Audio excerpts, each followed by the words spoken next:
Hello दोस्तों, स्वागत है आपका मेरे YouTube चैनल परीक्षा प्लान में। तो कैसे हैं आप लोग? आई होप अच्छे होंगे। तो चलिए आज की साइंस की प्रैक्टिस को शुरू करते हैं और प्रश्नों पर आते हैं। सभी प्रश्न महत्वपूर्ण हैं, तो कृपया वीडियो में अंत तक बने रहिए। वीडियो देखने के बाद यदि आपको अच्छा लगे तो वीडियो को लाइक और शेयर कीजिएगा, और यदि आप चैनल पर नए हैं तो चैनल को सब्सक्राइब कर लीजिए। तो चलिए शुरू करते हैं आज के वीडियो को।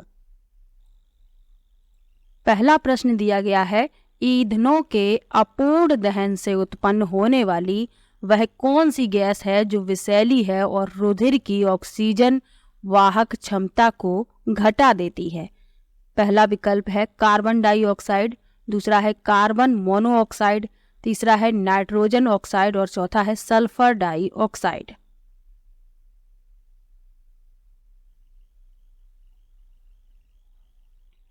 तो इसमें लिखा है कि ईंधनों के अपूर्ण दहन से, यानी कि जो ईंधन पूर्ण रूप से नहीं जल पाते तो उनसे एक विषैली गैस निकलती है जो क्या करती है, रुधिर की ऑक्सीजन वाहक क्षमता को घटा देती है। तो बी विकल्प इसमें सही है, कार्बन मोनोऑक्साइड। ये आपको याद रखना है। अगला प्रश्न देखते हैं।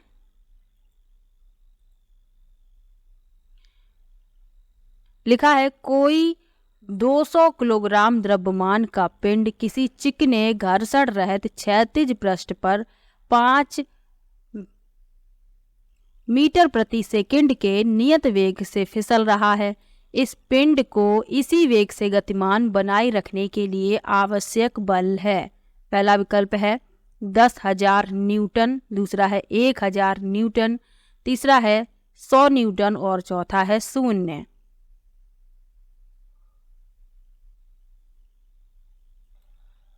तो अब इस प्रश्न में दो महत्वपूर्ण तथ्य हैं, एक बल और एक वेग। तो इनके बारे में जानना आवश्यक है। तो बल वह कारक है जो किसी वस्तु की स्थिति में परिवर्तन ला सकता है। जब किसी स्थिर वस्तु पर बल लगाया जाता है तो वह बल के प्रभाव में गति करने लगती है। इसका एसआई मात्रक न्यूटन होता है और ये एक सदिश राशि है। तो ये आपको याद रखना है। वेग क्या होता है? समय की एक इकाई में गतिमान वस्तु द्वारा निश्चित दिशा में तय की गई दूरी वस्तु का वेग कहलाती है। और वेग भी सदिश राशि है और वेग का एसआई मात्रक मीटर प्रति सेकंड है। तो ये सब तो जान लिया। अब इसमें लिखा है कि जो वस्तु है 200 किलोग्राम का एक पिंड है और चिकने घर्षण रहित क्षैतिज पृष्ठ पर 5 मीटर प्रति सेकंड के नियत वेग से फिसल रहा है। तो इससे गतिमान रखने के लिए आवश्यक बल पूछा गया है। तो वस्तु जो है एक नियत वेग से गति कर रही है, तो त्वरण जो है वह 0 होगा, क्योंकि वेग परिवर्तन की दर को त्वरण कहते हैं। और इसमें वेग समान है, एक नियत वेग से गति कर रही है। तो डी विकल्प इसमें सही है, आवश्यक बल इसके लिए होगा 0। क्योंकि त्वरण 0 है तो बल भी 0 होगा, क्योंकि F बराबर होता है ma। बल बराबर द्रव्यमान गुणा वेग, और वेग 0 है तो बल भी 0 होगा, इसीलिए डी विकल्प इसमें सही है। अगला प्रश्न देखते हैं। लिखा है इंद्रधनुष के विषय में नीचे दिए गए कथनों पर विचार कीजिए। यह सामान्यतः वर्षा के पश्चात दृष्टिगोचर होता है।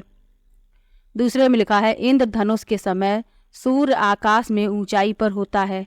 तीसरा है इंद्रधनुष का प्रेक्षण करने के लिए प्रेक्षक की पीठ सूर्य की ओर होनी चाहिए। और चौथे में लिखा है इंद्रधनुष के निर्माण में जल की सूक्ष्म बूंद प्रिज्म की भांति का। तो इंद्रधनुष के विषय में जो सही कथन है वह बताने हैं। यह सामान्यतः वर्षा के पश्चात दिखाई देता है, ये सही है। इंद्रधनुष के समय सूर्य आकाश में ऊंचाई पर होता है, ये गलत है। इंद्रधनुष का प्रेक्षण करने के लिए प्रेक्षक की पीठ सूर्य की ओर होनी चाहिए, ये भी सही है। और इंद्रधनुष के निर्माण में जल की सूक्ष्म बूंद प्रिज्म के भांति कार्य करती है, ये भी सही है। तो पहला, तीसरा और चौथा इसमें सही है, यानी कि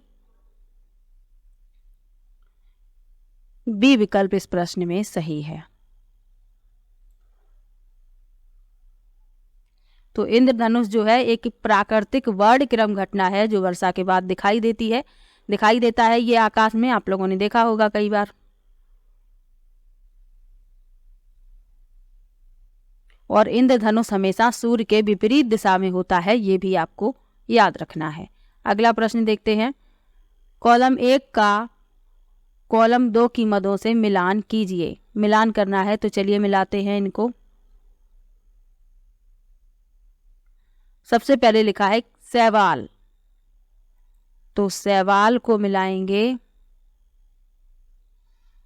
पहले से ये सही मिला हुआ है क्लेमाइडोमोनास, और जीवाणु इसे मिलाएंगे 5वें से लैक्टोबैसिलस। कवक को मिलाएंगे 4थे से एस्परजिलस, और प्रोटोजोआ को मिलाएंगे दूसरे से अमीबा। तो इस क्रम में ए का पहला, बी का 5वां, सी का 4था और डी का दूसरा यानी कि पहला विकल्प इसमें सही है। यानी कि ए को मिला देंगे पहले से, बी को 5वें से, सी को 4थे से और डी को दूसरे से, तो इसमें पहला विकल्प सही हो जाएगा। अगला प्रश्न देखते हैं। लिखा है मान लीजिए आप किसी गैलरी में दीवार पर लगे किसी समतल दर्पण के सामने खड़े हैं। आप दर्पण से 3 मीटर दूरी पर तथा आपका मित्र 4 मीटर दूरी पर खड़ा है। आपके मित्र के प्रतिबिंब और आपके प्रतिबिंब के बीच की दूरी क्या है? अच्छा प्रश्न है, इस तरीके का प्रश्न पूछा जाता है। तो इसमें मित्र के प्रतिबिंब और आपके बीच की दूरी पूछी गई है, आपके प्रतिबिंब के बीच की दूरी नहीं पूछी गई है। ध्यान से समझ लीजिए। तो आपके मित्र के प्रतिबिंब और आपके बीच की दूरी होगी 7 मीटर, यानी बी विकल्प इसमें सही हो जाएगा। क्योंकि जो मित्र आपका है वह 4 मीटर दूरी पर खड़ा है और आप दर्पण से 3 मीटर की दूरी पर खड़े हैं, तो आपके मित्र के प्रतिबिंब और आपके बीच की दूरी 7 मीटर होगी। दोनों को जोड़ दिया जाएगा, बी विकल्प इसमें सही हो जाएगा। अगला प्रश्न देखते हैं।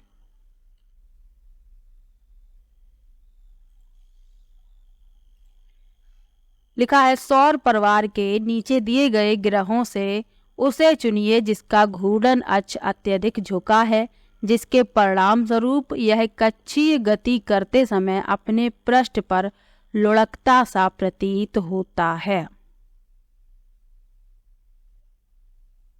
पहला विकल्प है बुध, दूसरा विकल्प है नेपच्यून, तीसरा विकल्प है शनि और चौथा विकल्प है यूरेनस। तो इस प्रश्न में डी विकल्प सही होगा, यूरेनस। सौरमंडल में 8 ग्रह हैं और ये सूर्य से क्रम में किस क्रम में है? सबसे पहले है बुध, फिर शुक्र, फिर पृथ्वी, फिर मंगल, फिर बृहस्पति, फिर शनि, फिर यूरेनस और फिर नेपच्यून। इसके अलावा और क्या आपको याद रखना है? बुध और शुक्र के कोई भी उपग्रह नहीं है। बुध को पृथ्वी की जुड़वा बहन कहा जाता है और पृथ्वी को नीला ग्रह कहा जाता है।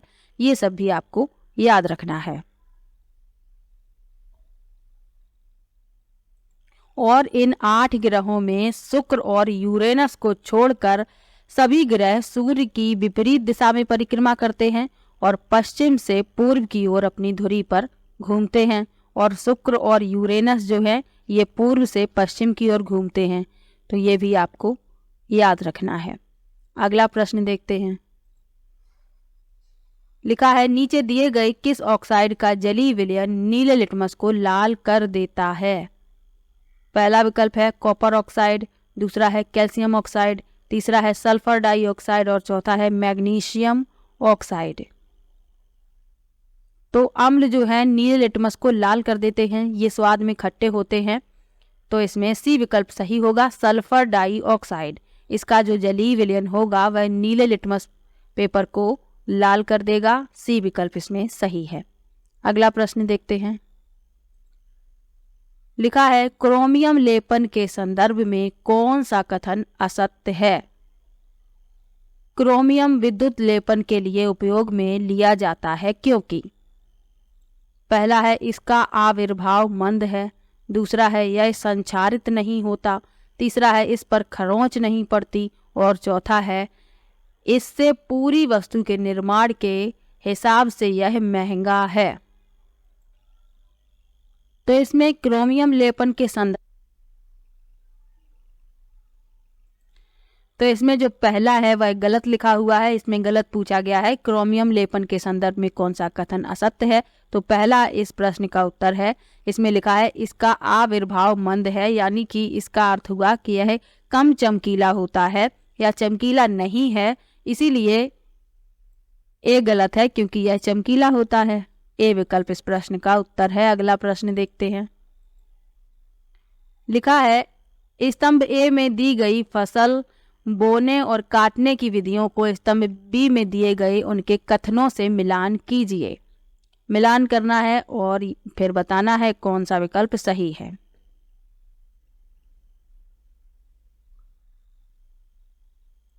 पहले लिखा है फसल काटना, तो फसल परिपक्व होने पर कटाई करना, इसे तीसरे से मिलाएंगे। उसके बाद लिखा है दावना या गाहना, तो इसे मिलाएंगे।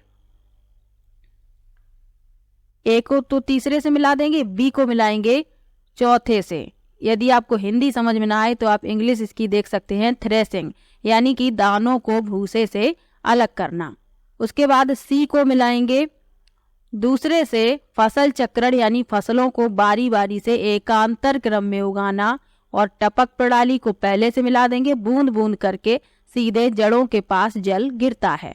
तो इस क्रम में आपका ए का तीसरा, बी का चौथा, सी का दूसरा और डी का पहला, सी विकल्प इसमें सही हो जाएगा। अगला प्रश्न देखते हैं। लिखा है जब मानव श्वसन के दौरान ऑक्सीजन अंदर खींचते हैं तब निम्न में से कौन सी क्रिया संपादित नहीं होती। पहला लिखा है नथनों से हवा अंदर ली जाती है, दूसरा है पसलियां बाहर की ओर गति करती हैं, तीसरा है मध्यपट ऊपर उठता है और चौथा है फेफड़े फैलते हैं।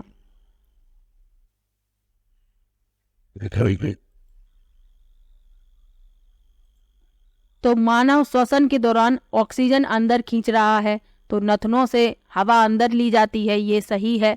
पसलियां बाहर की ओर गति करती हैं, ये भी सही है। फेफड़े फैलते हैं, ये भी सही है। लेकिन जो मध्यपट ऊपर उठता है ये गलत है, क्योंकि जो मध्यपट यानी कि डायफ्राम होता है ये नीचे की ओर गति करता है, इसीलिए सी इस प्रश्न का उत्तर होगा। ये क्रिया संपादित नहीं होती है अंतः श्वसन में, ये उच्च श्वसन में संपादित होती है। अगला प्रश्न है जाइलम के संदर्भ में गलत कथन का चुनाव कीजिए। लिखा है यह एक ऊतक है, दूसरा है यह एक नली जैसी वाहिका है, तीसरा है यह भोजन तथा पोषक तत्वों का पत्तियों से पौधों के अन्य भागों तक संवहन करता है, और चौथा है वाष्पोत्सर्जन इसमें चूसण बल उत्पन्न करता है। तो जाइलम के संदर्भ में जो गलत है वह बताना है। तो यह भोजन तथा पोषक तत्वों का पत्तियों से पौधों के अन्य भागों तक संवहन करता है, ये जाइलम के संदर्भ में गलत है, क्योंकि ये जो कार्य है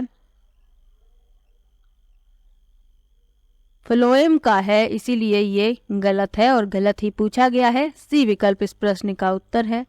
अगला प्रश्न देखते हैं। लिखा है निम्नलिखित में से उस धातु को चुनिए जो तनु H2SO4 से अभिक्रिया करती है परंतु तनु HCl से गर्म करने पर भी अभिक्रिया नहीं करती। पहला विकल्प है कैल्शियम, दूसरा है आयरन, तीसरा है कॉपर और चौथा है मैग्नीशियम।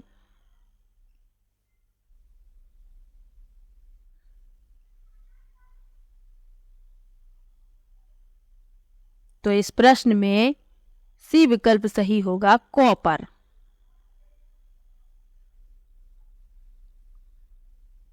अगला प्रश्न देखते हैं। अगला प्रश्न है पौधों की नीचे दी गई विशिष्टताओं पर विचार कीजिए। चौड़ी चपटी पत्तियां, तने द्वारा प्रकाश संश्लेषण, जड़ों का बहुत गहराई तक पहुंचना, वाष्पोत्सर्जन द्वारा जल का बहुत कम ह्रास, शंक्वाकार पौधे जिनकी शाखाएं तिरछी हों। इनमें से मरुस्थलीय पौधों में पाए जाने वाले सामान्य लक्षण हैं। अब इनमें से वो विशेषताएं बतानी है जो मरुस्थलीय पौधों में पाई जाती हैं। तो मरुस्थलीय पौधों में चौड़ी चपटी पत्तियां नहीं पाई जाती, तो ये विशेषता नहीं है। तने द्वारा प्रकाश संश्लेषण, ये विशेषता है। जड़ों का बहुत गहराई तक पहुंचना, ये भी विशेषता है। और वाष्पोत्सर्जन द्वारा जल का बहुत कम ह्रास, ये भी विशेषता है। तो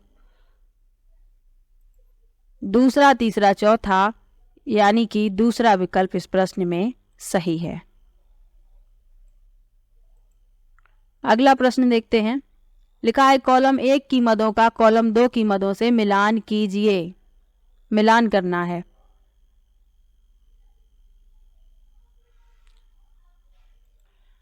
तो पहले लिखा है पेंसिलिन। तो पेंसिलिन की खोज किसने की? अलेक्जेंडर फ्लेमिंग ने। तो इन्हें मिला देंगे चौथे से। चेचक का टीका, इसकी खोज की एडवर्ड जेनर ने। इन्हें 5वें से मिला देंगे। तीसरे में लिखा है किंडवन। तो इसकी खोज की लुई पास्चर ने। सी को तीसरे से मिला देंगे। और बैसिलस एंथ्रेसिस, इसकी खोज की रॉबर्ट कोच ने। तो इन्हें मिला देंगे पहले से। तो इस क्रम में आपका पहला विकल्प सही हो जाएगा।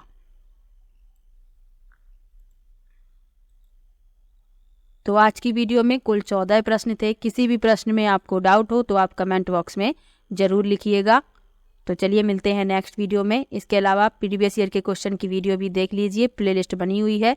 मैंने 2012 से 24 तक के सभी प्रश्न करवा दिए हैं साइंस के। इसके अलावा मैंने ऑनलाइन वाले पेपर में जो भी साइंस के क्वेश्चन है उनको भी करवाया है। तो पूरी प्लेलिस्ट बनी हुई है, वहाँ पर आपको सभी वीडियो एक साथ मिल जाएंगी।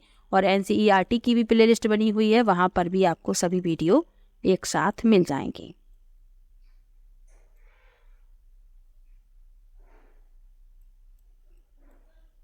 तो चलिए मिलते हैं नेक्स्ट वीडियो में।